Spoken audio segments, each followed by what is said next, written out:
नमो नमः। ओम श्री परमात्मने नमः। शांताकारं भुजगशयनं पद्मनाभं सुरेशं विश्वाधारं गगनसदृशं मेघवर्णं शुभांगं लक्ष्मीकान्तं कमलनयनं योगिभिर्ध्यानगम्यं वन्दे विष्णुं भवभयहरं सर्वलोकैकनाथं। नमः श्री पुराण पुरुषोत्तमाय। अमृतां सुद्भवो भानुः ससविन्दुः सुरेश्वरः। अमृतां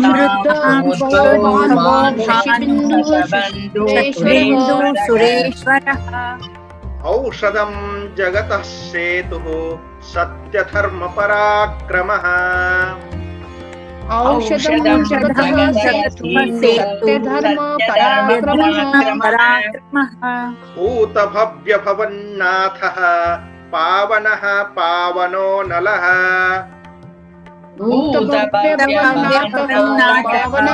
पावनो नलः। कामः कामकृत्कान्तः कामः कामप्रदः प्रभुः।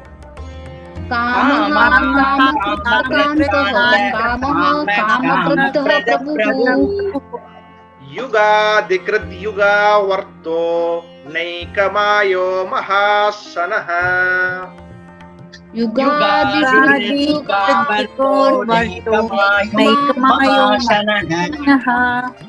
अदृश्यो व्यक्तरूपश्च सहस्रचिदनन्तजित्।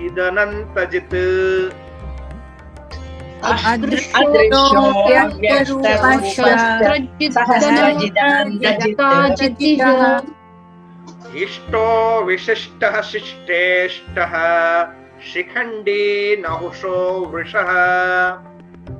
इष्टो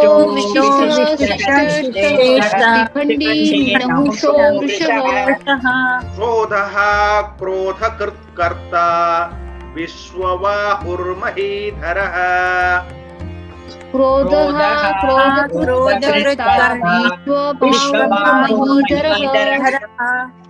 अच्युतः प्रथितः प्राणः प्राणदो वासवानुजः।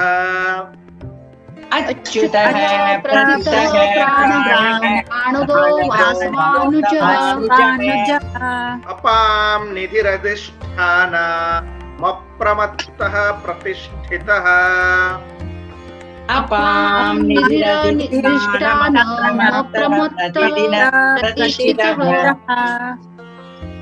मप्रमत्तः प्रतिष्ठितः। ओम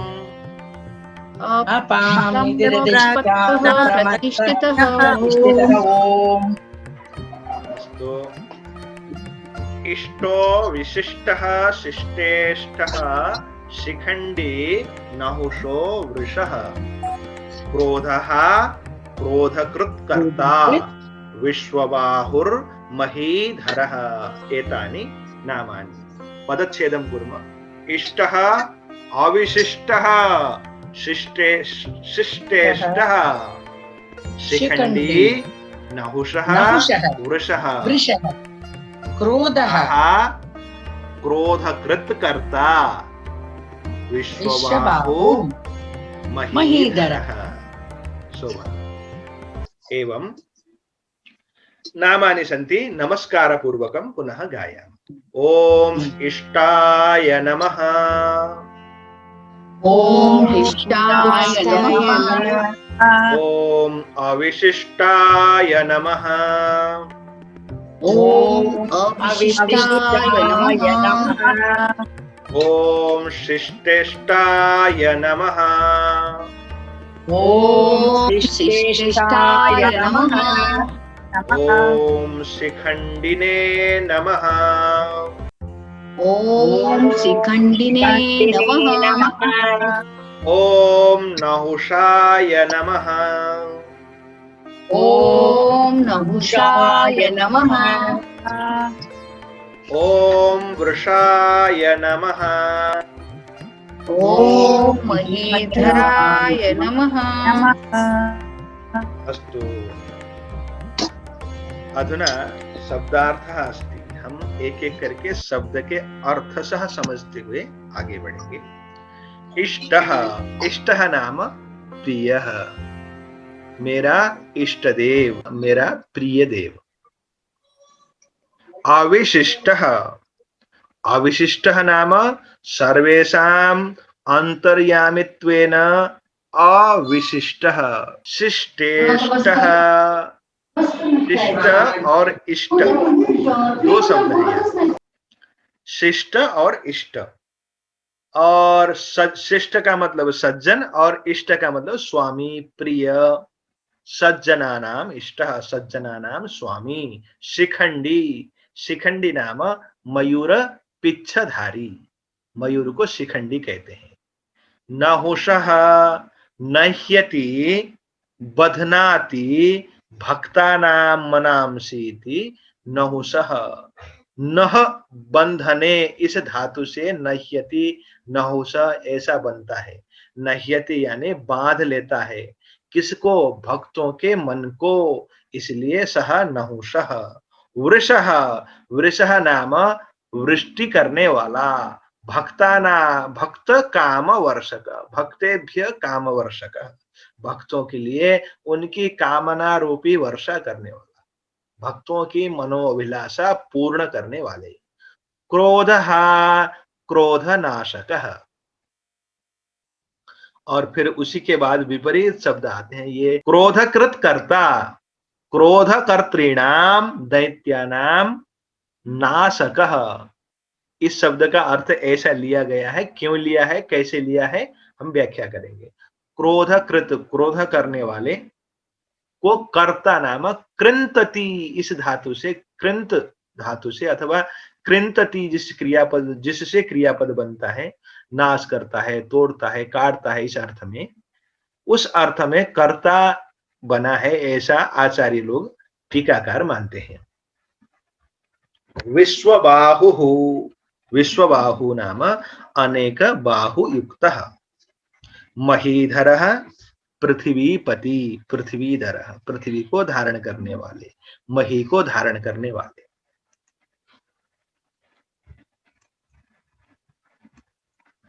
अब हम शांकर भाष्य में यथामति प्रवेश करते हैं। इष्टः, इष्टः नाम परमानंदात्मकत्वेन प्रियः इष्टः, यानी परमानंद आत्मा में है, जिसके परमानंदमय होने के कारण भगवान सबके प्रिय हैं, सबके इष्ट हैं, सबके लिए क्या है? आह्लादजनक है। भगवान का स्वरूप ही परमानंदमय है, इसलिए भगवान सबके प्रिय हैं। अथवा इज पूजायाम, इस धातु से अगर मानते हैं तो यज्ञेन पूजित, इष्ट का मतलब एक इज धातु से हम अर्थ करें तो उसका अर्थ होता है इष्ट पूजित, पूजा किया गया, जो पूजित है, जो वंदित है, जो नमस्कार्य है, वो इष्ट हो गया। इस प्रकार से दो अर्थ आचार्य शंकर जी ने अपने भाष्य में लिया है। अब उसके बाद अविशिष्ट, अविशिष्ट नाम सबका अंतर्यामी के रूप में भगवान क्या करते हैं? सब में विराजमान होते हैं। विशिष्ट नाम विशेष, कोई खास एक, और सबके अंतर्यामी के रूप में सबके घट घट में निवास करने वाला अविशिष्ट, सामान्य। ईश्वर को प्राप्त करने के लिए किसी विशेष अवस्था, किसी विशेष स्थान की आवश्यकता नहीं है, इसलिए वो अविशिष्ट है। और उसके बाद है शिष्टेष्ट, शिष्टानाम इष्टः शिष्टेष्ट, यानी शिष्ट कहते हैं विदुषाम, विद्वान को, सज्जन को, जो समाज में सर्वश्रेष्ठ मार्ग पर चलने वाले सज्जन होते हैं, उनको हम शिष्ट कहते हैं। और उनके इष्ट का मतलब हो गया भगवान उनके प्रिय हैं, उनके ठाकुर जी हैं, उनके प्यारे हैं, इसलिए वो शिष्टेष्ट हो गए। अथवा शिष्टा इष्टा अस्येति वा, अथवा हम ऐसे अर्थ भी कर सकते हैं, आचार्य शंकर जी कहते हैं शिष्टा सज्जन और इष्टा प्यारे। सज्जन और प्यारे लोग इसके हैं अथवा भगवान के होते हैं। भगवान के जो प्रिय लोग होते हैं, जो सज्जन होते हैं, सबके लिए हितकारी लोग होते हैं, वो भगवान के भी होते हैं अथवा भगवान के पास पहुंचते हैं, उनके लिए मार्ग सरल होता है। ऐसा अर्थ भी हम इस टीका से ले सकते हैं, क्योंकि इसके लिए भगवान ने गीता में स्वयं अपने मुखारविंद से ये प्रमाण दिया है। क्या है वह प्रमाण? गीता के 7वें अध्याय का 17वां श्लोक है, प्रियो हि ज्ञानिनोत्यर्थम अहम सच मम प्रिय। ज्ञानी मेरे लिए क्या है? प्रिय है, और वह मेरे लिए प्रिय नहीं है, उसके लिए मैं भी प्रिय हूं और मेरे लिए वह भी प्रिय है। ऐसा भगवान ने कहा है। इस प्रकार से भगवान ने कहा है, इसलिए शिष्ट और इष्ट भगवान के ही हैं, यानी प्यारे भी भगवान के हैं और इष्ट यानी सज्जन लोग भी भगवान के ही हैं। ऐसा भगवान के वचन से शिष्ट ही इष्ट सज्जनों के द्वारा पूजित, ऐसा भी अर्थ कर सकते हैं। लास्ट में कह रहे हैं शिष्ट ही सज्जनों के द्वारा इष्ट नाम पूजितः, पूजित किए जाने वाले भी भगवान ही हैं। ऐसे शिष्टेष्ट इस शब्द का अर्थ होता है। अब हम शिखंडी शब्द का अर्थ करने वाले हैं। शिखंडी नाम शिखंडः कलापोऽलङ्कारो अस्येति। शिखंडी ये तो गोपवेशधरः। गुरु शंकराचार्य जी स्मरण कर रहे हैं भगवान श्री कृष्ण के गोपवेशधारी रूप को। वो कहते हैं शिखंडी, भगवान मस्तक पर सदा सर्वदा कलाप, मयूर के पंख को मस्तक पर धारण करते हैं भगवान, इसलिए भगवान का वह अलंकार है, इसलिए उस शिखंडी के कलाप को धारण करने के कारण भगवान शिखंडी हैं।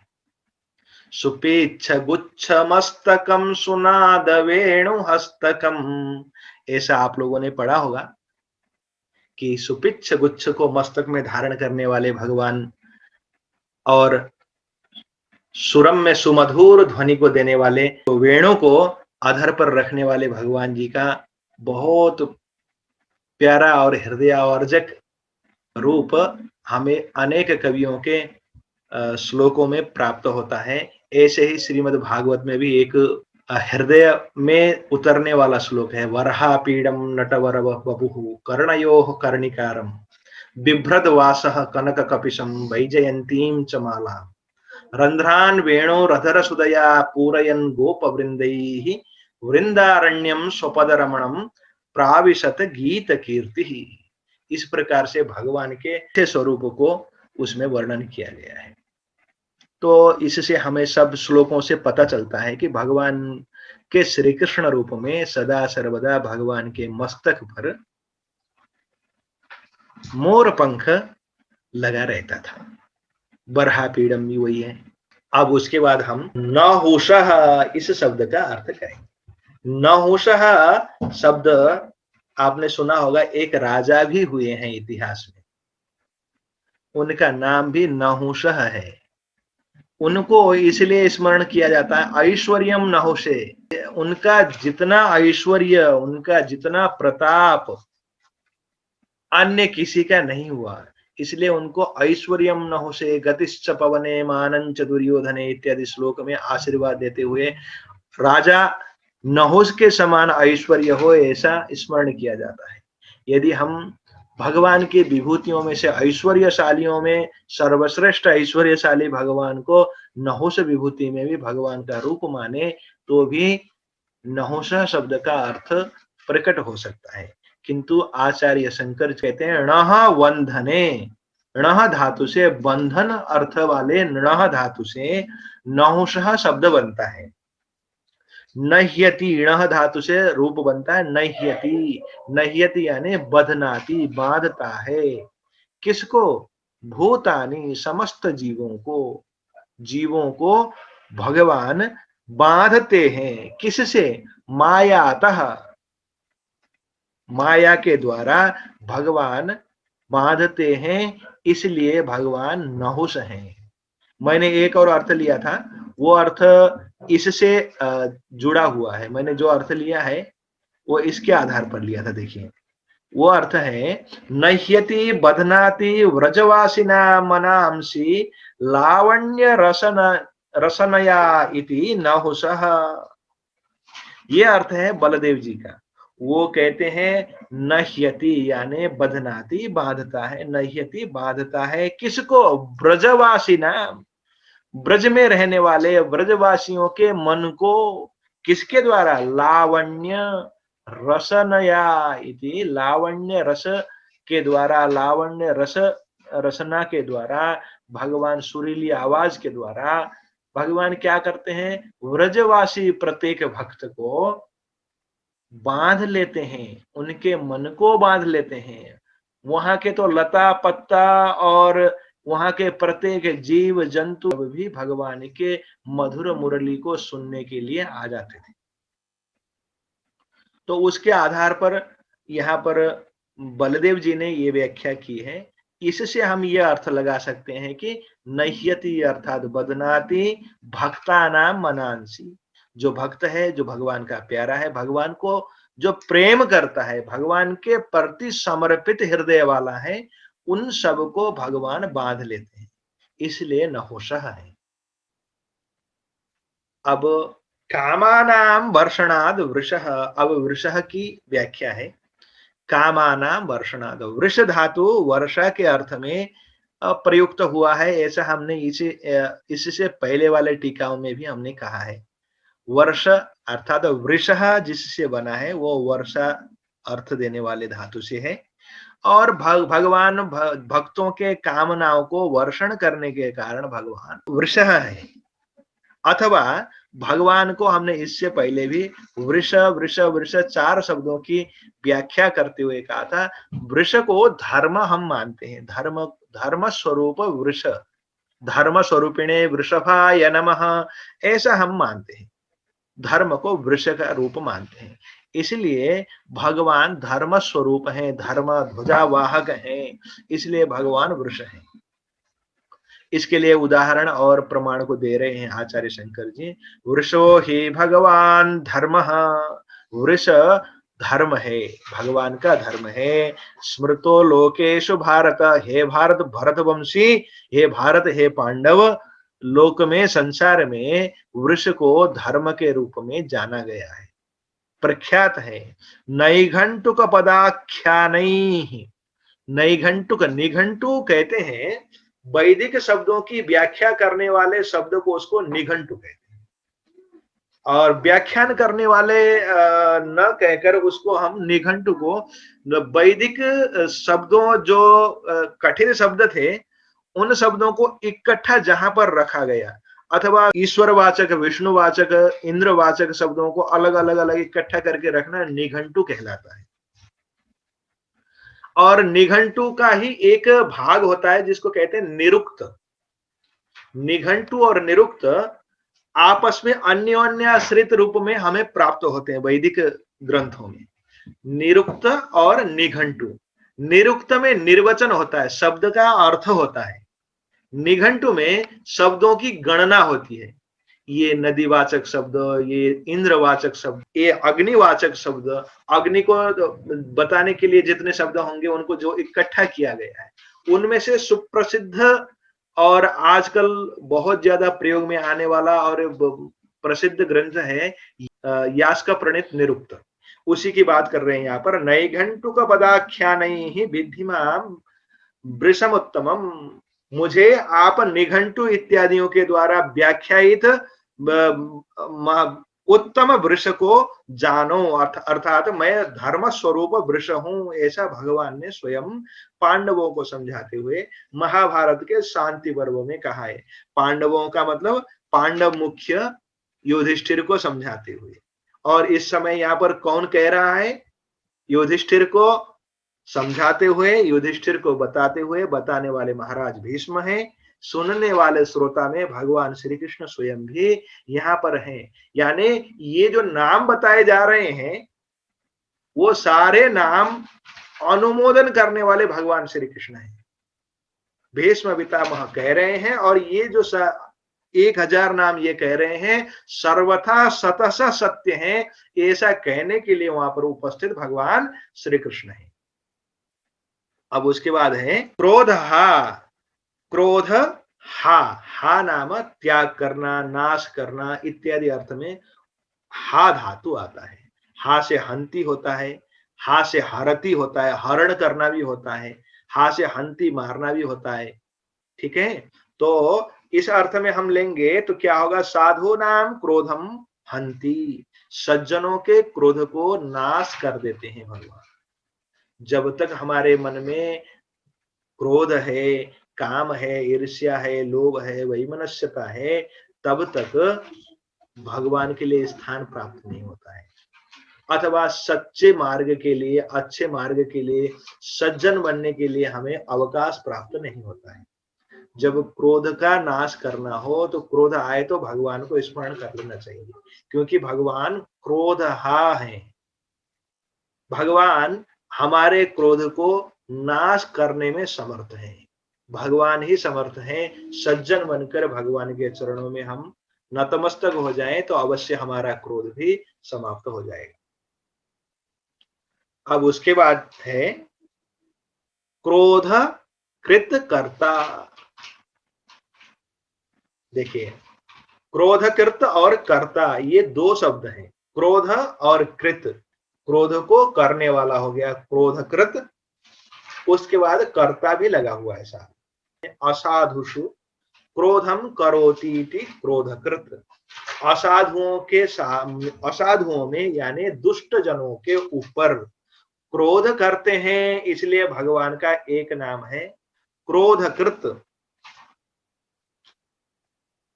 अब उसके बाद कर्ता शब्द का अर्थ कर रहे हैं क्रियते इति कर्म, जो किया जाता है उसको कहते हैं कर्म। और जगत तस्य कर्ता, जगत जो जगत ही कर्म है जिसका, वह है जगतः कर्ता। यहाँ पर एक वैदिक निर्वचन को लेकर आचार्य शंकर जी ने इसको प्रमाणित करने का प्रयास किया है। कर्ता यो वै बालक एतेषां पुरुषाणाम कर्ता यस्य वै तत्कर्म स वेदितव्यः, जिसका ये कर्म है, जो इस समस्त संचार को संचालन करने वाला है, वह कर्ता है। जिसका कर्म है, जिसके द्वारा कर्म होता है, वह कर्म का कर्ता वह होता है। यह इस मंत्र का आशय है। उसके बाद इससे समझ में आता है कि उस क्रोधकृत के कर्ता यानी क्रोध करने वालों को क्या करने वाले, असाधुओं के ऊपर क्रोध करने वाले के कर्ता, यानी उस कर्म के कर्ता भगवान है। ऐसा थोड़ा क्लिष्ट सा श्लिष्ट सा अर्थ पहले आचार्य शंकर जी ने दिया। उसके बाद दूसरा अर्थ देते हैं, तो कोई बात नहीं, एक और अर्थ भी आता है। वो अर्थ है क्रोध कृताम दैत्यादि नाम कर्ता।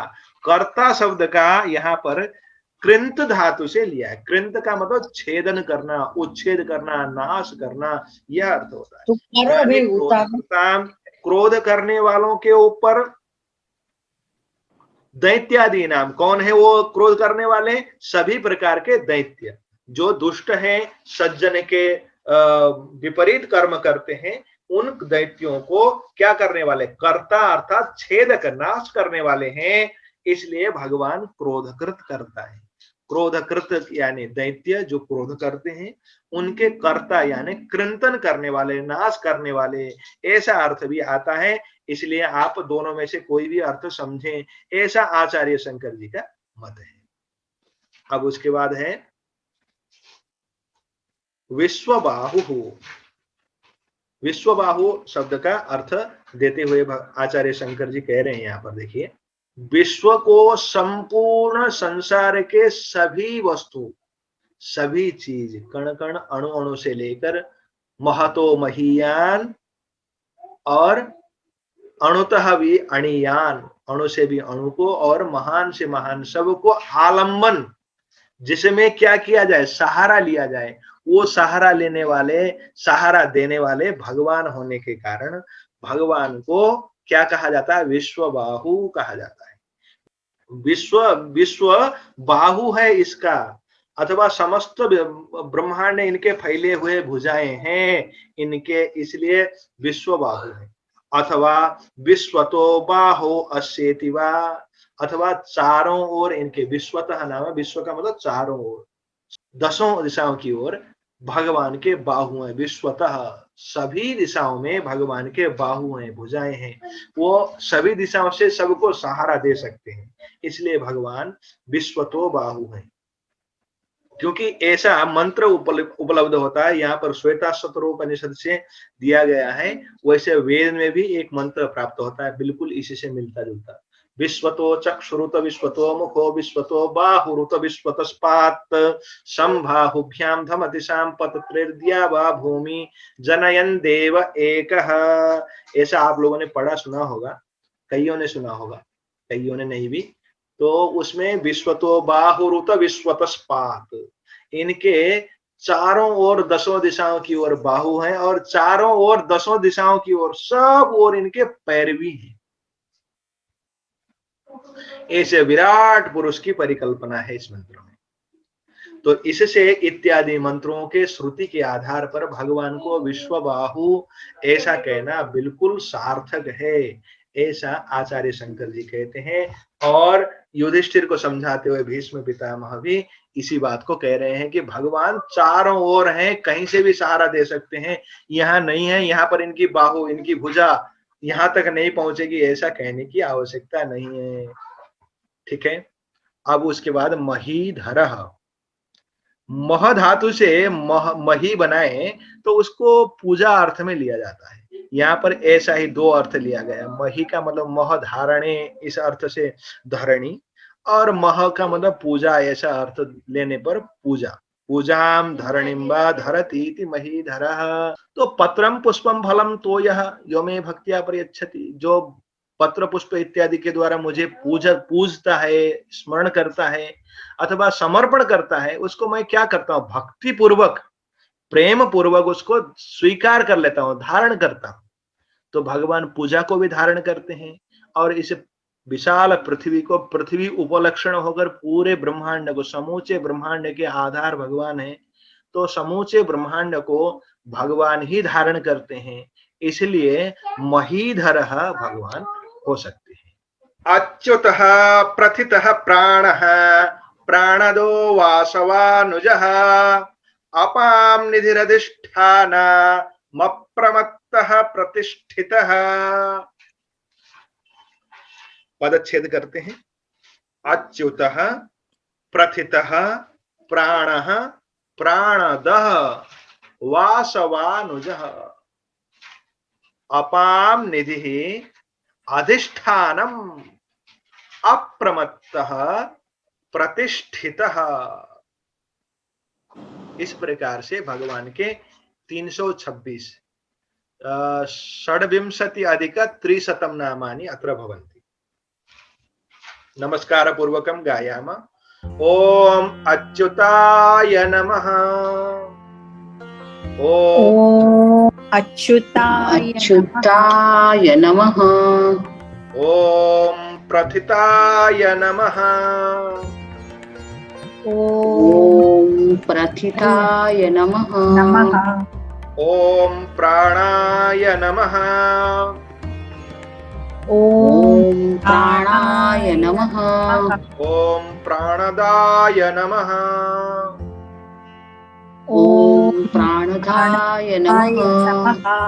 ओम वासवानुजाय नमः। ओम वासवानुजाय नमः।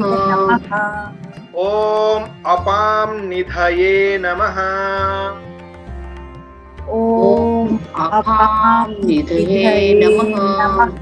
ओम अधिष्ठानाय नमः। ओम अधिष्ठानाय नमः। ओम अप्रमत्ताय नमः। ओम अप्रमत्ताय नमः। ओम प्रतिष्ठिताय नमः। ओम प्रतिष्ठिताय नमः। चलिए शब्दार्थ को देखते हैं। अच्युतः, अच्युतः नाम न च्यवते, ये अच्युत शब्द पूर्व में भी आ चुका है, अब फिर दोबारा कर रहे हैं। अच्युतः नाम जिसमें षड्भाव विकार न हो। षड्भाव विकार 6 प्रकार के भाव विकार, इसकी व्याख्या आगे करेंगे। प्रथितः, प्रथितः नाम विख्यातः। प्राणः, प्राणति प्रजा, तस्मात् प्राणः, समस्त जीवों को, प्रजाओं को क्या करते हैं? प्राणवान करते हैं। सबके सब जीव प्राणयुक्त करने के कारण भगवान प्राण हैं, सबके प्राण हैं। प्राणदः, भगवान प्राण को देने वाले भी हैं, प्राणदाता। उसके बाद वासवानुजः, वासव कहते हैं इंद्र को, अनुजः कहते हैं छोटे भाई को। वासवानुजः इंद्रस्य अनुजः, इंद्र के छोटे भाई। हमने इससे पूर्व महेंद्र शब्द का अर्थ किया है, महा इंद्र यानी इंद्र से भी बढ़कर। अब उसका विपरीत इंद्र से छोटे भाई, इंद्र के छोटे भाई, ऐसे अर्थ में वासवानुजः आया है। अपाम निधि, अपाम कहते हैं पानी, जल को, जल के निधि यानी जहां पर जल का समूह हो, जल की राशि हो, राशि को निधि कहते हैं। समूह को भी, समूह अर्थ में भी निधि आता है, यानी सागर, जल का, जल की निधि, जल का आश्रय स्थल होने के कारण सागर। अधिष्ठानम, सर्वभूतानाम अधिष्ठानम, सब प्रकार के भूत मात्र के, प्राणी मात्र के अधिष्ठान होने के कारण भगवान अधिष्ठान है। अप्रमत्तः, सावधानः, और प्रतिष्ठितः, स्वे महिम्ने स्थितः, अपने महिमा में स्थित रहने वाले। अच्युतः शब्द का अर्थ करते हुए आचार्य शंकर जी कहते हैं षड्भाव विकार रहितत्वाद अच्युतः, 6 प्रकार के विकार से रहित होने के कारण भगवान अच्युत हैं। आपने गीता में पढ़ा होगा, न जायते म्रियते वा कदाचिद नायं भूत्वा भविता वा न भूयः, अजो नित्यः शाश्वतोऽयं पुराणो न हन्यते हन्यमाने शरीरे इति। बिल्कुल इसी से मिलता जुलता मुंडकोपनिषद में मंत्र भी मिलता है। न जायते म्रियते वा विपश्चिन्नायं कुतश्चिन्न भविता न कश्चिन। ये मंत्र में 6 भाव विकारों का प्रतिपादन है, ऐसा आचार्य शंकर जी ने व्याख्या करते हुए वो शांकर भाष्य में, गीता के शांकर भाष्य में कहा है। अस्ति, जायते, विपरिणमते, वर्धते, अपक्षीयते, विनश्यति इति षड्भाव विकाराः। इसमें थोड़ा आगे पीछे हो सकता है। तो इस प्रकार से 6 प्रकार के भाव विकार होते हैं। एक सामान्य मनुष्य में हम घटाएं तो अस्थि का मतलब किसी गर्भ में आना, कुछ है ऐसी अवस्था का सृजन। उसके बाद जायते, उत्पन्न होता है। उसके बाद वर्धते, वो धीरे धीरे बढ़ने लगता है। विपरिणमते, उसमें क्या होता है, एक परिपक्वता आ जाता है, एक समय तक वृद्धि होती है। उसके बाद विराम आ जाता है। वृद्धि में विराम आना मतलब विपरिणमते।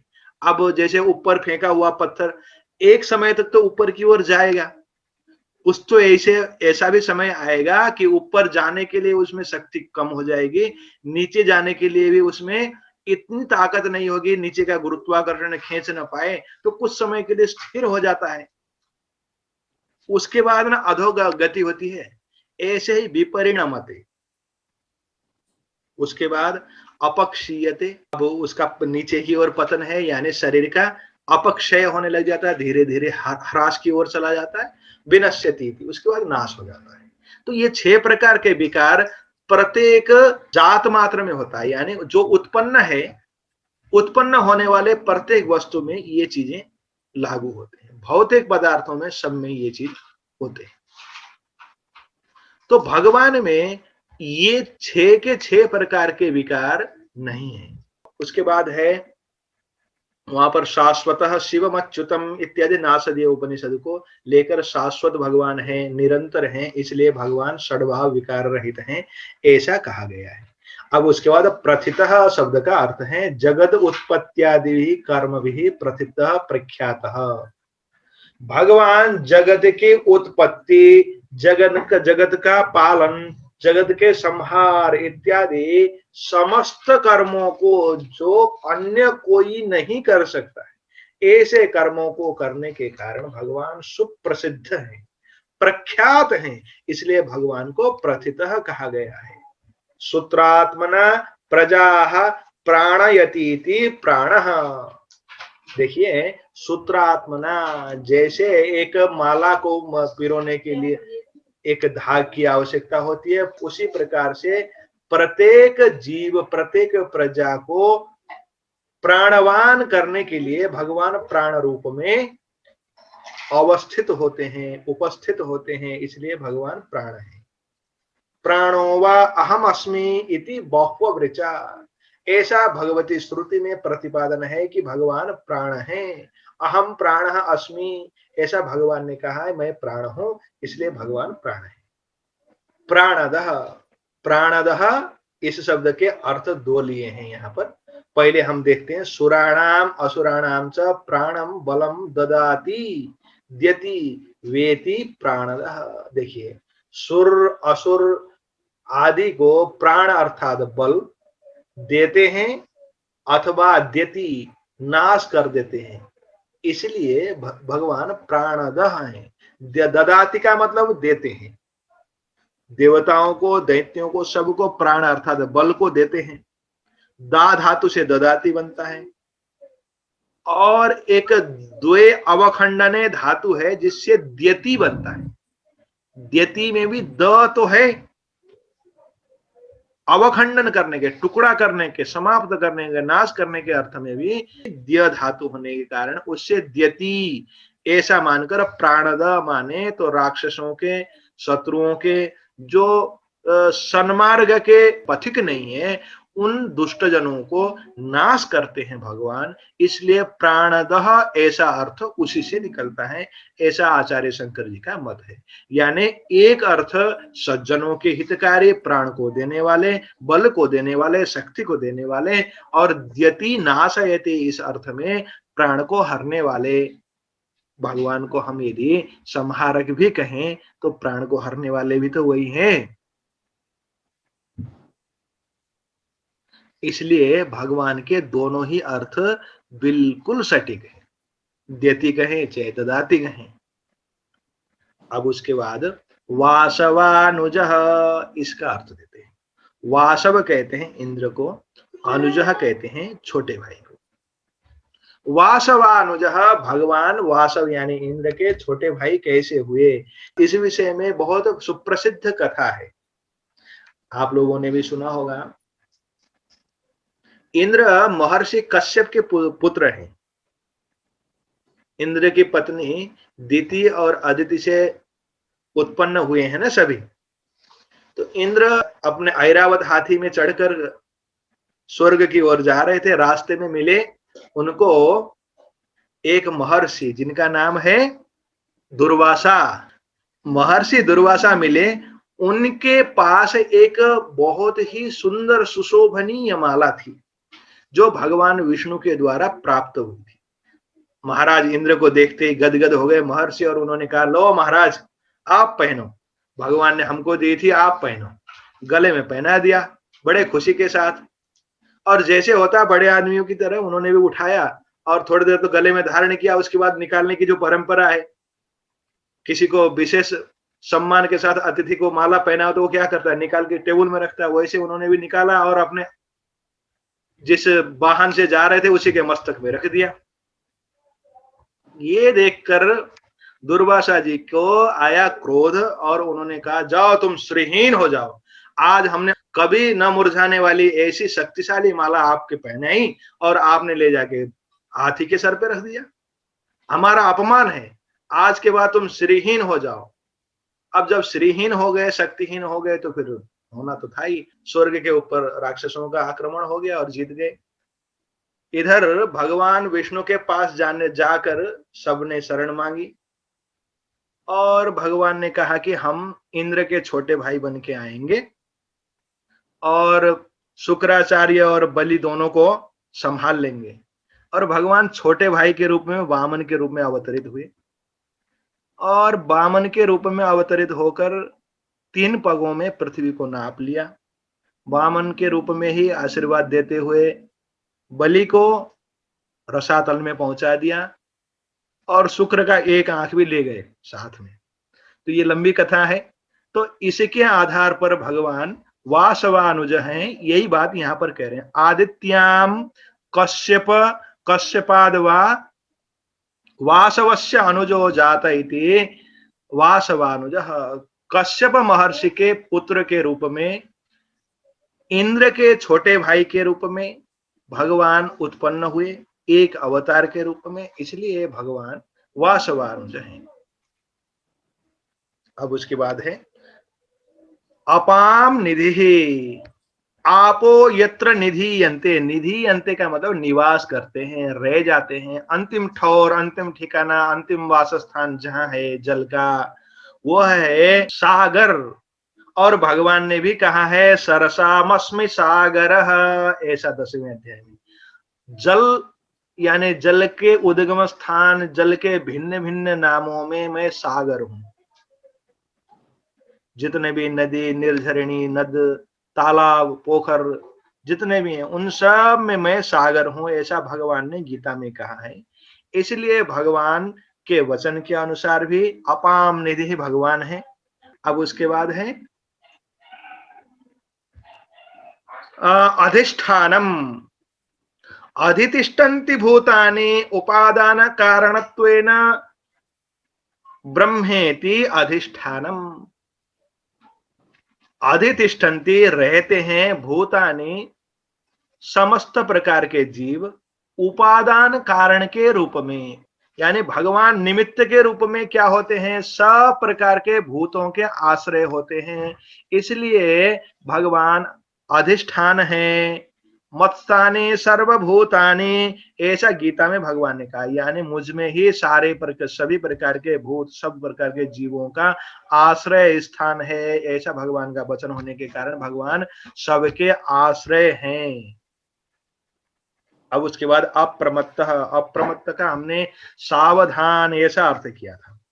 अधिकारिभ्यः कर्मानुरूपम फलम प्रयच्छन् न प्रमाद्यति अप्रमत्तः। सावधान भगवान कैसे हैं, इस बात की व्याख्या करते हुए आचार्य शंकर जी कह रहे हैं कि अधिकारियों के भिन्न भिन्न अधिकारियों के भिन्न भिन्न कर्म के अनुसार फल, उन सबको फल को प्रयच्छन देते हुए भगवान में किसी प्रकार का प्रमत्तता नहीं है, असावधानी नहीं है। भगवान प्रत्येक कर्म के अनुसार तत्त कर्म के तत्त फल को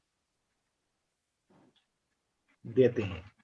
इसलिए भगवान अप्रमत्त है, सावधान है, सदा सावधान है भगवान। इस विषय में बहुत अच्छी अच्छी कथाएं आती हैं कि भगवान कैसे सैकड़ों जन्मों के बाद भी कर्म के अनुसार फल देते हैं। भीष्म पितामह के विषय में ही एक कथा है। वो भीष्म पितामह जी इसी सरसैया में बैठे सहस्र नाम की कथा कर रहे हैं, सहस्र नाम सुना रहे हैं भगवान की।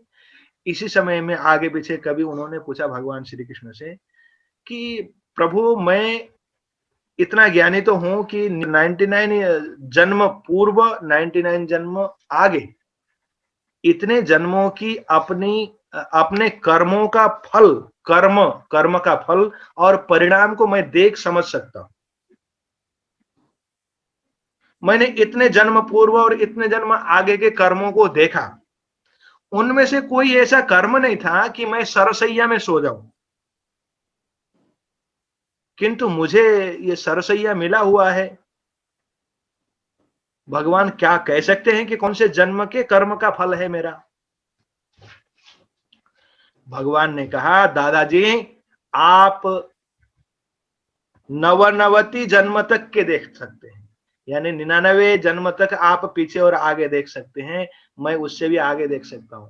आपके 100वें जन्म से पूर्व आपने एक बार मस्त हाथी के ऊपर बैठे हुए थे और घूम रहे थे। उसी समय आपने बाण के नोक से एक सांप को कंटीली झाड़ियों में कांटों के बीच में जिंदे सांप को फेंक दिया था। उसके पूरे शरीर में रोम रोम में कांटे ही कांटे हो गए थे और उसी जन्म का फल है जो आज आपको मिल रहा है। तो अतः भगवान कितना अप्रमत्त हैं, कितने सावधान हैं, इसको बताने के लिए सबसे अच्छी कथा है ये। तो पता नहीं कौन से जन्म का फल कब मिले हमें। अब उसके बाद है प्रतिष्ठितः। प्रतिष्ठितः नाम अच्छे से स्थित होना, अच्छे से प्रतिष्ठा होना, प्रतिष्ठित होना, रहना। कहां पर? स्वे महिमनी, अपने महिमा में अच्छे से प्रतिष्ठित होना। अब ये कैसे भगवान अपने महिमा में, अपने प्रकाश में, अपने स्वस्वरूप में प्रतिष्ठित होते हैं, इस विषय में मंत्र है छांदोग्योपनिषद का। छांदोग्योपनिषद का मंत्र है। वहां पर क्या पूछा गया है? स भगवः कस्मिन् प्रतिष्ठित इति। वह भगवान कौन से, कहां पर प्रतिष्ठित है, कहां रहता है, उसके लिए आधार क्या है, वो रहता कहां है, कैसे रहता है। जैसे हमारे लिए कोई आधार है, तो वहां पर छांदोग्योपनिषद में इस प्रश्न का उत्तर देते हुए महर्षि कहते हैं स्वे महिमनी, अपने ही महिमा में प्रतिष्ठित है। उसके लिए कोई आधार आधेय भाव की आवश्यकता नहीं है। उसके लिए प्रतिष्ठा को, जैसे हम किसी चीज को रखते हैं, प्रतिष्ठित करते हैं, कहीं रखते हैं, तो उसके लिए कोई आधार की आवश्यकता होती है। जल रखने के लिए घड़े की आवश्यकता है, फल रखने के लिए टोकरी की आवश्यकता है, किंतु भगवान को रखने के लिए भगवान कहां पर प्रतिष्ठित होते हैं? तो उसका उत्तर देते हुए महर्षि कहते हैं भगवान को रखने के लिए, भगवान को बैठने के लिए किसी प्रतिष्ठा की आवश्यकता नहीं। भगवान स्वमहिमनी, अपने महिमा में प्रतिष्ठित होते हैं, ऐसा मंत्र प्राप्त होता है। इसलिए भगवान क्या है? प्रतिष्ठित हैं, अपने महिमा में प्रतिष्ठित होने वाले हैं।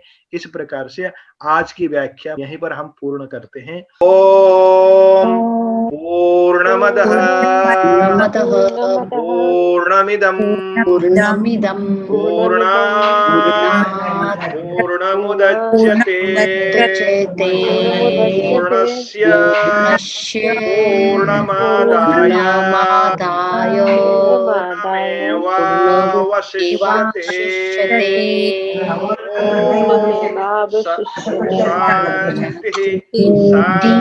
शान्तिः शान्तिः शान्तिः। नमो नमः। धन्यवाद। नमो नमः। धन्यवादः। धन्यवाद। पुनर्मिलामः गुरुवर्य।